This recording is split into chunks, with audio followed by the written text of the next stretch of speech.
A gente vai começar a resolver os exercícios agora. E o nosso primeiro exemplo é um caso em que a gente vai estar buscando o dimensionamento ótimo de um reservatório cilíndrico, em que a gente pode variar o diâmetro e a altura desse cilindro. E a gente entende por dimensionamento ótimo ter o menor custo possível para esse problema. Então, o menor custo de produção, sendo que o custo é proporcional à área externa desse cilindro. Então vamos rabiscar o que seria essa situação. A gente vai ter um cilindro em que a gente desconhece. Minhas habilidades de desenho são de uma criança de 5 anos, então se acostume com isso, vai acontecer bastante durante o curso.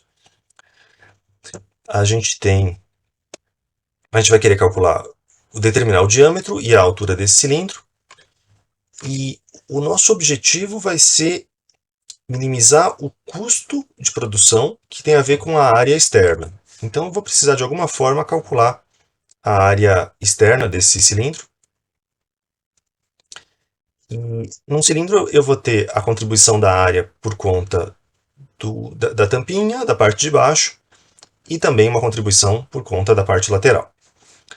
As tampinhas são circunferências, então escrevendo em função do diâmetro, eu teria uma área de π diâmetro ao quadrado sobre 4, só que eu tenho duas delas, né? Então isso aqui seria para a parte de cima, vezes 2 para considerar a parte de baixo. E se eu considerar a área da parte lateral, a gente lembra que dá para determinar essa fórmula como se fosse recortando o cilindro e abrindo, então é o comprimento dessa circunferência multiplicado pela altura. O comprimento da circunferência seria 2πr, só que eu estou escrevendo em termos do diâmetro, então isso aqui é simplesmente π diâmetro vezes a altura. Isso aqui vai me dar uma área externa total, em metros quadrados. Tá. Então, se a gente for pensar no que a gente está escrevendo aqui e quais são as categorias dessas variáveis, dessas letras todas que estão aparecendo, é bem óbvio que o meu D e o H são variáveis. A gente vai ter o π como parâmetro, mas aqui está um pouco claro que, obviamente, isso aqui é só um número, então nem vou me preocupar em escrever que o π é um parâmetro. Essa área externa é uma nova variável que a gente criou. Então é uma daquelas variáveis auxiliares que a gente comentou na aula teórica. Eu posso inventar uma variável a mais. Antes de escrever, de fato, o custo final, eu posso inventar uma variável dessa. E na hora que eu for resolver, na verdade, eu vou resolver ainda com mais detalhes. Eu podia ter uma área da tampinha, uma área lateral, como outras variáveis, e aí seria mais ou menos a mesma coisa. E quando eu for escrever finalmente o meu custo, a gente tem um valor de preço de 10 dinheiros por centímetro quadrado em relação a essa área. Aqui eu escrevi metros quadrados, mas na verdade o nosso cilindro é um cilindro pequenininho. A gente vai ter um custo que seria esse preço multiplicado pela área externa. Então é bem óbvio que esse custo também é uma variável, mas a gente precisa sempre ter em conta do que a gente tem de parâmetro. E então o preço que a gente está tendo, esse preço de 10 centavos, é um parâmetro. E essa classificação entre parâmetros e variáveis é o que ajuda, essa separação é o que ajuda a gente a ver qual é a classe do nosso problema. Porque essa continha que está sendo feita aqui, essa multiplicação, ainda deixa tudo linear, porque eu estou multiplicando um número fixo por uma variável. Então, se fosse só isso, seria só um problema linear. No entanto, eu tenho diâmetro ao quadrado, eu tenho diâmetro vezes altura. No cálculo da área, eu tenho não linearidades, então não dá para escapar. Esse aqui vai ser um problema não linear, NLP. Bom, o meu preço é um parâmetro e, a princípio, seria isso. Mas aqui a gente cai numa situação muito parecida com aquela de minimizar o custo total da fábrica de sapatos. Se eu fosse minimizar dessa forma, o que seria? Bom, para variar um pouco, a gente tem restrições implícitas na nossa cabeça. A gente sabe que uma área é alguma coisa positiva. Então, se a gente for pensar em restrições, a gente já está pensando que a área externa é uma variável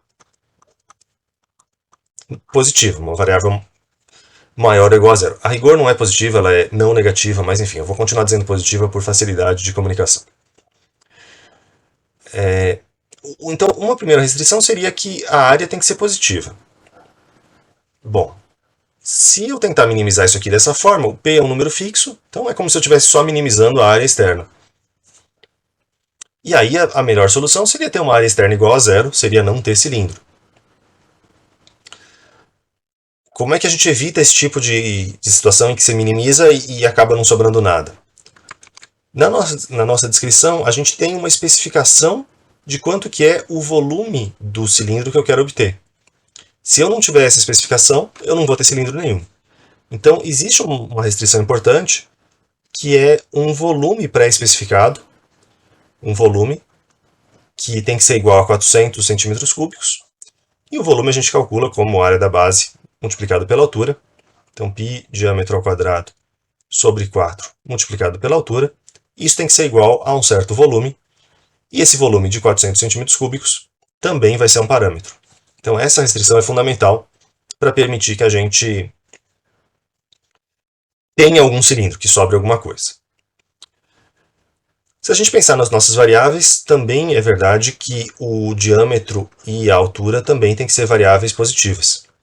Então, o diâmetro e a altura têm que ser maiores do que zero. E aí depende um pouco.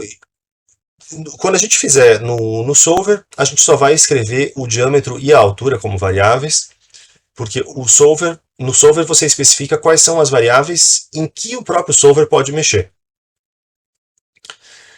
Em outros programas você acaba tendo que declarar todas as variáveis, e aí faria sentido você continuar escrevendo alguma coisa desse estilo, de que a área externa é positiva, mas a gente não vai nem se dar esse trabalho.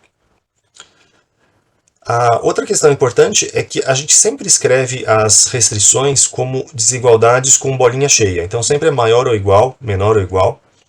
E isso acontece porque imagina que eu tivesse, por exemplo, tentando minimizar uma certa variável. Eu estou tentando, isso aqui é um eixo x, e se eu estivesse tentando calcular o mínimo de uma variável x, e eu escrevi que existe uma restrição que o x tem que ser maior do que zero, estritamente maior do que zero. Então, aqui no zero eu vou ter uma bolinha aberta. Minimizar o x vai ser se aproximar desse zero o máximo possível. E aí, quanto que é o máximo que eu posso me aproximar? Eu posso chegar em 0,1, eu posso chegar em 0,001, 0,00000. E isso não tem fim. Enquanto que, se eu tivesse isso aqui como maior ou igual a zero, se eu tivesse forçando que esse ponto aqui faz parte também do meu domínio, eu teria um ponto para onde essa sequência converge. Eu conseguiria ter realmente um mínimo.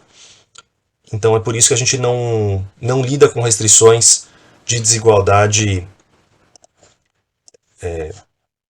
as restrições estritas, né? A gente sempre lida com as desigualdades, incluindo também o ponto. Se você realmente não quiser, se fosse uma situação dessa em que você realmente precisa impor uma restrição do tipo x maior do que zero, o que você faz é que você escreve isso aqui como x maior ou igual a um número muito, muito pequeno. Então você acaba tendo que definir aonde que é a diferença entre o zero e os outros números, mas todos os solvers vão sempre funcionar, não só o do Excel, como qualquer outro, sempre funcionar dessa forma, com restrições de maior ou igual, menor ou igual, ou só igual. Bom, esse é só um comentário para vocês não estranharem porque que eu estou sempre escrevendo aqui maior ou igual em coisas que evidentemente são positivas, são maiores do que zero, mas em termos de implementação não é exatamente assim. Muito bom, então a gente aqui já deu conta de escrever a função objetivo e as restrições. Quantos graus de liberdade tem o nosso problema? Bom, para a gente definir isso, a gente precisa saber quantas variáveis a gente tem. Então eu tenho diâmetro e altura como variáveis, eu tenho a área externa como variável, o custo como variável, e... Ok, então eu tenho 1, 2, 3, 4 variáveis. Quantas equações eu tenho? Essa aqui é a função objetivo, então só essa aqui a rigor, que é a nossa função objetivo. Isso aqui que a gente escreveu como sendo um cálculo intermediário, como calculando essa área externa para depois fazer algum outro tratamento, isso aqui é uma restrição. Então, a rigor, apesar de que a gente escreveu isso para poder calcular a função objetivo de um jeito mais fácil, a gente escreveu uma outra restrição de igualdade. Então, isso aqui, quando a gente for implementar em algum outro programa, no solver do Excel é um pouquinho diferente, mas em algum outro programa, a gente escreveria isso aqui junto com o conjunto das restrições. Para fazer a conta dos graus de liberdade, a gente tem dois jeitos possíveis. Ou você não conta o custo como... Ou você não conta a variável objetivo como uma variável, e aí você não conta a função objetivo, ou você conta ela como variável e também conta a equação que define ela. É claro que ou você aumenta 1 nos dois lados, ou você não aumenta 1 nos dois lados, o número de graus de liberdade não vai mudar. Eu gosto de ser mais explícito e enumerar todo mundo, então eu vou fazer considerando que a gente tem 4 variáveis nesse problema, desse jeito que eu escrevi aqui, e eu tenho 1, 2, 3 equações. Lembrando que as inequações não diminuem o número de graus de liberdade. Se eu tenho 4 variáveis e 3 equações, 4 menos 3, sempre variáveis menos equações, não vai fazer sempre o maior menos o menor, tá? Lembra que é variável menos equação. Então eu ainda tenho 1 grau de liberdade sobrando neste problema. A gente tem um número positivo de graus de liberdade, isso quer dizer que a gente consegue otimizar, a gente consegue tomar alguma decisão em busca de um objetivo. Vamos fazer então a gente pode resolver esse problema na mão. A gente pode simplesmente substituir uma equação na outra e intuir o que tem que acontecer fazendo a conta na mão. Por quê? A gente pode substituir as equações aqui. Então eu posso me ver livre, por exemplo, dessa variável h. Eu poderia dizer que o meu h, na verdade, aqui, deixa eu só colocar uma separação aqui, porque essa é a formulação e agora a gente está começando a resolução. O meu h seria 4 vezes o volume dividido por π diâmetro ao quadrado. Tá, o volume é um número conhecido. Então, se eu tenho essa expressão para o h, eu posso substituir essa expressão para o h aqui. E aí a minha área externa, sabendo isso, a minha área externa se tornaria π diâmetro ao quadrado sobre 2, fazendo já a continha do lado de cá.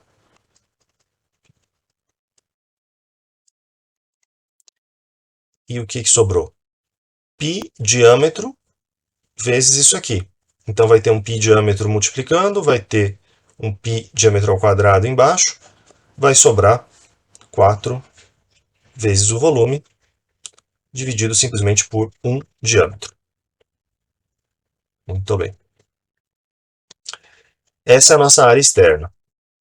Agora escrita simplesmente em função do diâmetro, que é uma variável, e do volume, que é um número fixo. E se eu sei que a área externa é isso, o meu custo é simplesmente o preço de produção, o custo de produção, multiplicado pela área externa. Então, o meu custo total, que agora é uma função só do diâmetro, vai ser igual ao preço multiplicado por tudo que está escrito aqui. π diâmetro ao quadrado sobre 2, mais 4 volume sobre diâmetro. Então, essa é a situação de uma função de uma variável só. E a gente consegue resolver isso. A gente poderia fazer um gráfico mais bonitinho disso aqui. Ela vai ter um ponto de mínimo. Ela vai ter alguma coisa desse estilo, que a gente poderia então fazer a derivada do custo em relação ao diâmetro. Então, eu vou ter sempre esse preço aqui multiplicando como uma constante. Esse aqui vai sobrar π vezes o diâmetro. E aqui eu tenho 4 volume diâmetro a menos 1. Então, isso aqui vai me sobrar menos 4 volume diâmetro a menos 2. Como é que a gente encontra o ponto em que a derivada se anula? A gente força isso aqui. Eu quero que isso aqui seja igual a zero. Ou seja, eu vou calcular o valor do diâmetro em que a minha derivada se anula. Esse P é um número positivo, então eu posso esquecer ele simplesmente. Me sobraria π diâmetro é igual a 4 volume dividido pelo diâmetro ao quadrado. Então, o diâmetro ao cubo é igual a 4 vezes o volume dividido por π. O meu diâmetro é igual a raiz cúbica de 4 vezes o volume por π. E aí esse número é bem ruim da gente interpretar o que está acontecendo, né? Mas se a gente pensar de uma maneira um pouco alternativa, a gente consegue relacionar isso aqui com a altura de uma maneira fácil. Isso aqui seria 4 sobre π, mais o meu volume nada mais é do que π diâmetro ao quadrado sobre 4 vezes a altura. Isso aqui seria π diâmetro ao quadrado sobre 4 vezes a altura. E aí, bastante coisa se simplifica aqui. O π vai embora, o 4 vai embora. O meu diâmetro, eu sei que tem que ser positivo, né? Então, eu posso passar um diâmetro dividindo, que eu não vou ter uma divisão por zero. E aí, o que sobra dessa continha toda é que o diâmetro é igual à altura. Então, isso expressa a mesma coisa que essa expressão esquisita com a raiz cúbica, mas essa aqui é uma coisa que faz bastante sentido. O nosso cilindro ótimo é um cilindro quadradinho, é um cilindro em que a altura e o diâmetro eles são exatamente iguais. Esse é o resultado que a gente consegue fazer na mão e consegue chegar lá. Então a gente já sabe o que o solver tem que dar para a gente. O diâmetro tem que ser igual à altura. E se você quiser o valor exato de quanto que tem que ser esse diâmetro, você pode fazer essa conta baseado no volume que você está especificando. Vamos então passar para a nossa resolução via solver do Excel. Aqui eu já preparei a planilha com os parâmetros que nos interessam. As variáveis de decisão, a gente vai deixar o solver sugerir alguma coisa. Então, essas células a gente deixa inicialmente em branco. Eu pintei de verde para indicar que essas são as variáveis de decisão. São as variáveis que o solver vai poder mexer. São as variáveis que ele tem liberdade para mexer. Aqui eu estou calculando a função objetiva de uma maneira um pouquinho diferente do que eu deduzi matematicamente, só para mostrar para vocês que os problemas têm diferentes formulações. Então, a área lateral é π vezes o diâmetro, vezes a altura. Então, deixa eu dar um zoom aqui para facilitar. E a área da base é π vezes π. No Excel a gente coloca os parênteses para indicar que é a constante π. Π vezes o diâmetro ao quadrado, tudo isso dividido por 4. A área total é a área lateral mais 2 vezes a área da base. E aqui eu estou fazendo todas as contas com a célula vazia mesmo, não tem problema. A gente pode começar a escrever dessa forma. Aqui a gente está estruturando o nosso problema mesmo sem valores. O custo total era aquele parâmetro P, multiplicado pela área total. E a gente tem aquela restrição fundamental, aquela restrição de qual é o volume do cilindro. O volume do cilindro expresso em função das variáveis de decisão, ele é π área da base, né? π diâmetro ao quadrado, dividido por 4, multiplicado pela altura. Então esse vai ser o volume de fato. E eu vou colocar uma restrição para falar que esse volume de fato, o volume planejado, é igual ao volume que eu queria. Então, por isso que aqui está 0 e aqui está 400, mas eu gostaria que essas duas coisas fossem iguais, só que eu não sei quanto que é o valor do diâmetro e da altura que vai tornar as duas coisas iguais. Então, isso vai ser tarefa para o solver. O solver, já tem um videozinho, se vocês não tiverem o solver habilitado, como é que a gente encontra o nosso solver. E aí a gente tem que começar definindo aqueles 3 elementos fundamentais de qualquer problema de otimização. Qual é o nosso objetivo? Onde está? Em qual célula está o nosso objetivo? Nosso objetivo é minimizar o custo total. Então eu vou clicar aqui de volta nessa planilhinha, e eu indiquei, eu também poderia simplesmente escrever o nome da célula onde está o objetivo. Depois disso tem uma parte que as pessoas dão uma ignorada, porque já tem um valor preenchido, então é super fácil da gente achar que não precisa fazer nada. Mas aqui é que você escolhe o que você está querendo fazer, se você está querendo maximizar, minimizar ou aproximar de algum valor.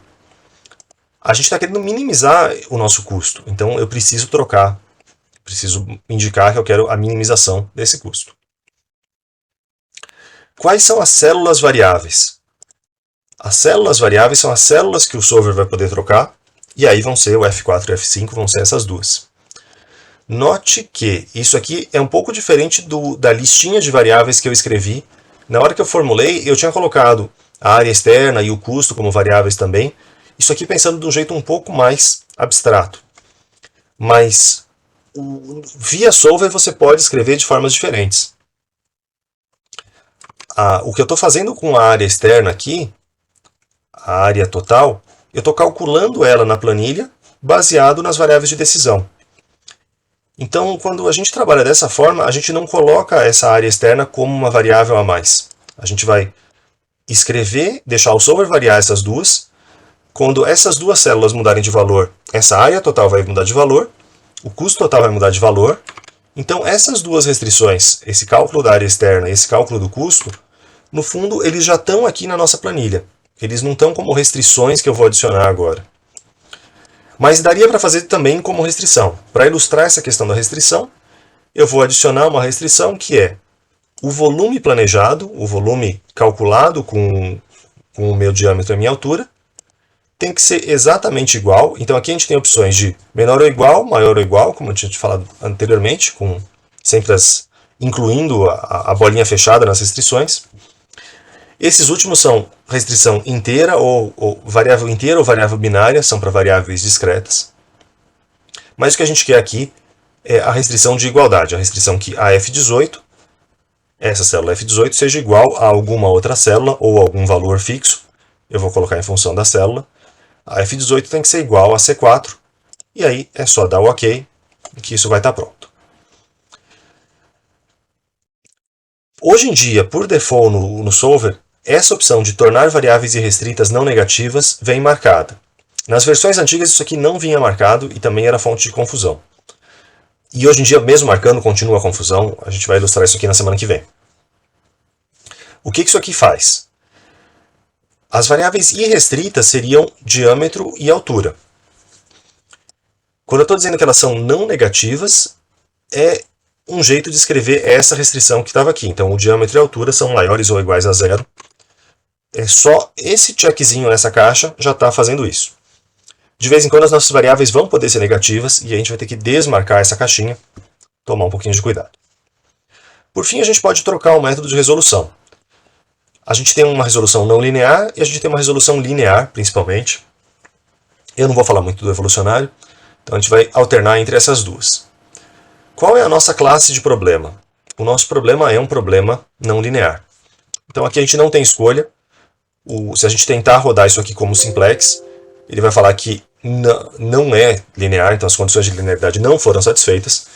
Não dá para a gente tentar enganar. Então, mesmo se você não fez a sua análise direitinho, o solver vai te falar que você está roubando e não pode fazer dessa maneira. E aí a gente clica em resolver, super contente, o problema é super simples, que a gente já resolveu na mão. E a tristeza é que o solver não encontrou uma solução viável. Por que isso acontece? Lembrando dos nossos problemas não lineares, os problemas não lineares são sensíveis ao chute inicial. O que o solver usa como chute inicial? O valor que está originalmente na célula. Se nossas células estavam em branco, o que vale a dizer que elas tinham valor zero. Então, a partir desse ponto em que o cilindro nem existe, que o diâmetro é zero e a altura é zero, o solver não foi capaz de achar uma solução. O que a gente faz para resolver isso?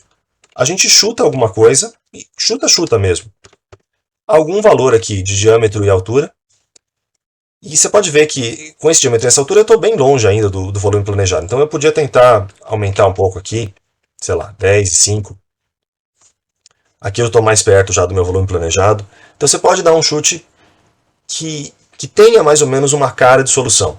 Não é exatamente o volume planejado, não é o volume cravado que eu gostaria, não sei se esse custo está bom ou ruim, mas você coloca algum valor. É super importante você não deixar essas variáveis em zero.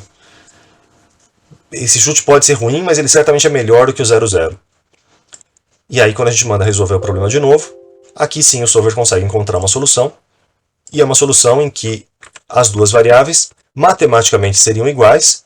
Aqui elas têm uma pequena diferençazinha de aproximação, é o que a gente chama de erro numérico, é simplesmente uma questão de tolerância da hora em que o algoritmo vai parar. Então, na prática, a solução é 8 e 8, praticamente, mas existe aqui um certo errinho em cada valor. Mesma coisa aqui no volume. O nosso volume calculado não deu exatamente 400 em todas as milhares de casas decimais, e é assim, a gente vai trabalhar com soluções aproximadas. Então, tá tudo bem dessa maneira. Se eu tivesse chutado alguma coisa do tipo 1 e 1, uma solução ainda pior, né, com volume super longe, isso aqui já seria suficiente. Ainda assim, o solver ia conseguir encontrar a mesma solução. E aqui não é exatamente a mesma. Se vocês voltarem no vídeo e compararem o valor que estava antes, não vai ser exatamente o mesmo. Aqui está até mais perto de 400. Mas, para fins práticos, a gente ignora essas pequenas diferenças de aproximação. São erros numéricos que fazem parte da vida. Faz parte do nosso papel como engenheiro olhar para os valores e tentar abstrair também um pouco dessas questões que o algoritmo mais duro não percebe.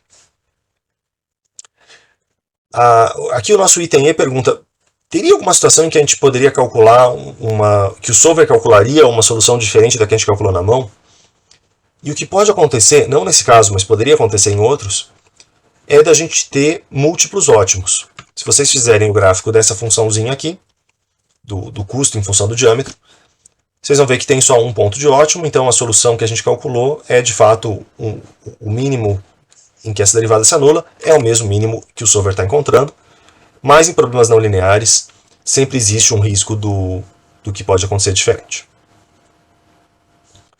Por fim, e se a gente tirar um grau de liberdade? Se a gente impuser um diâmetro igual a 7?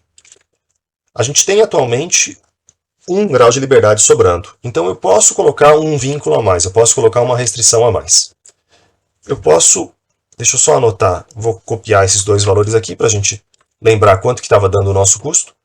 Copiar ele como valor. Então, a nossa solução ótima era 7.9, e esse custo de 30.05. Se eu quiser colocar uma restrição a mais numa variável de decisão, eu posso fazer isso de duas maneiras. Eu posso adicionar uma restrição em que o meu diâmetro, eu quero que ele seja exatamente igual a 7. E aí, se eu resolvo o problema dessa maneira, o solver encontrou uma solução, a minha solução vai ter que espichar um pouco a altura, porque eu diminuí o diâmetro, e aí o meu custo total vai piorar um pouco. É aquela história de que, se eu coloco mais restrições, a minha solução não vai melhorar em termos de função objetivo, mas pode ser que eu tenha alguma necessidade operacional. Por exemplo, o máximo diâmetro que eu consigo fazer é 7. Não sei. Em termos de técnica do solver, além de fazer desse jeito, eu poderia ter feito de uma outra maneira. Eu posso apagar essa restrição do que o meu diâmetro é igual a 7, e eu posso alterar as minhas células variáveis. Ao invés de deixar ele variar tanto F4 quanto F5, eu vou deixar ele variar só F5. E aí eu deixo na própria célula o meu diâmetro igual a 7. Se eu fizer dessa maneira, ele vai continuar dando a mesma solução, não vai mudar nada. O que eu quero ilustrar com isso? A gente, mesmo no solver, tem várias maneiras de escrever e maneiras equivalentes de escrever as coisas. Então é muito comum a gente se perder um pouco do que a gente está fazendo. Isso aqui ainda é uma variável de decisão, não é uma variável de decisão. Por isso que eu recomendo de usar esse código de cores, usar alguma documentação que vocês saibam o que vocês estão fazendo, porque pode ficar confuso com modelos maiores. A última dica é que eu gosto de dar um print dessa telinha aqui do solver. Eu gosto de dar um print e deixar ele colado. Aqui vai ficar super grande, mas a gente pode ajustar o tamanho dessa imagem. Deixar registrado o que está lá dentro do solver. Então, na hora que eu abrir a minha planilha, eu vou lembrar que eu escrevi um problema que tinha tal objetivo, que tinha tal restrição, e aí eu posso comparar com a minha planilha e entender melhor o que está acontecendo. Qual que é o risco disso? Isso aqui é só uma imagem. Então, se eu mudar alguma coisa no solver, a minha imagem não vai mudar. Eu posso acabar ficando com essa documentação meio defasada, e aí talvez a emenda fique pior que o soneto. Talvez a documentação vai confundir mais a gente, porque o solver está dizendo uma coisa, a figura está dizendo outra, e o que é verdade? Então, façam isso, mas façam isso com cuidado. Se você alterar alguma coisa no solver, lembrem-se de alterar a sua figura também, porque ela não vai automaticamente ser alterada.